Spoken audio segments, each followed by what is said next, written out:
Hello everyone, this video for class 11th education. Class 11th education में हम chapter 4 continue कर रहे हैं। चैप्टर 4 में ये हमारी सेकंड वीडियो है। अब इसमें हम स्पेशल ओलंपिक भारत के बारे में पढ़ेंगे।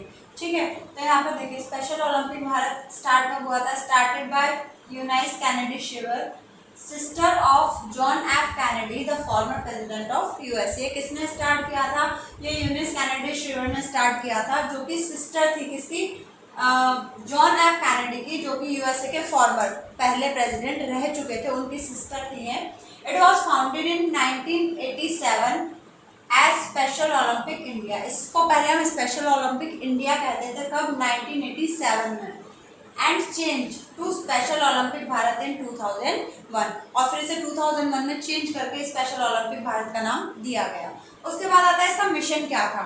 इसका मिशन था to provide sports training and organize sports competition throughout the year for children and adults with intellectual disability।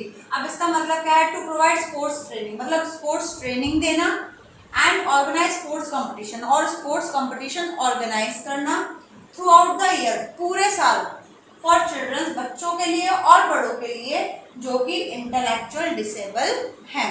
ठीक है, उसके बाद आता है इसका विजन। इसका विजन क्या था?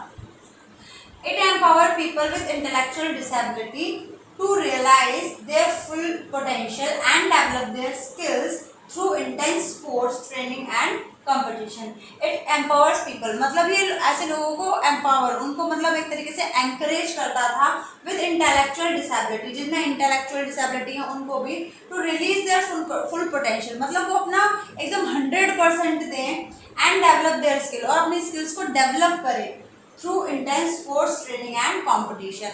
मतलब उनकी स्पोर्ट्स ट्रेनिंग के थ्रू और कंपटीशन के थ्रू, मतलब उनमें जो डिसेबिलिटी है वो ठीक है, जो इम्पेयरमेंट है वो ठीक है, बट उसके होते हुए भी आपने आज भी देखा होगा कि कई लोग होते हैं जो कि डिसेबल होते हैं, डिसऑर्डर होता है उनमें, मतलब इम्पेयर होते हैं, किसी का पैर नहीं है, किसी का हाथ नहीं है, फिर भी उनकी रेसेस होती हैं, इवन ओलंपिक्स भी होते हैं, तो उसमें भी वो काफ़ी अच्छी रैंक्स लेकर आते हैं, काफ़ी अच्छा परफॉर्मेंस दिखाते हैं। तो इसका भी विजन यही है कि इस तरीके के लोग अपना 100% दें, अपना मतलब पूरा पोटेंशियल, पूरी ताकत दिखाएं, खुद की स्किल्स को डेवलप करें, किसके थ्रू?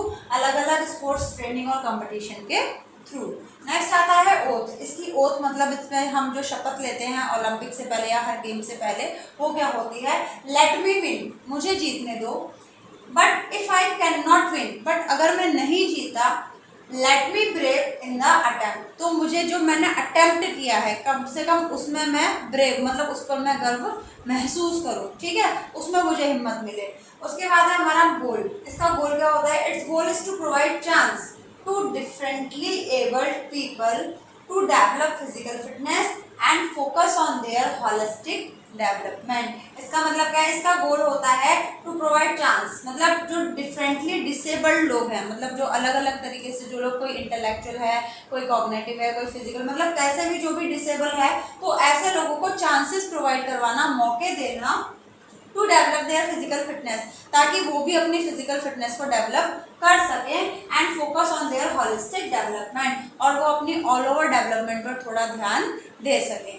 उसके बाद आता है आपका बेनिफिट्स। अब इसके बेनिफिट्स क्या होते हैं? जो हमारा स्पेशल ओलंपिक भारत है, it help in strengthening athletes mentally. ये जो हमारे एथलीट्स होते हैं इस तरीके के, मतलब जो डिसेबल होते हैं या जिसमें किसी ना किसी तरीके का डिसेबल या डिसऑर्डर होता है, तो ऐसे लोगों को स्ट्रेंथन देना, ताकत देना, किस तरीके से? मेंटली उनको स्ट्रांग बनाना, फिजिकली उनको strong banana, socially and emotionally, मतलब इनको हर तरीके से सपोर्ट करना, इनको ताकत देना, ताकि ये खुद को औरों से वीक ना समझे। Okay, thank you.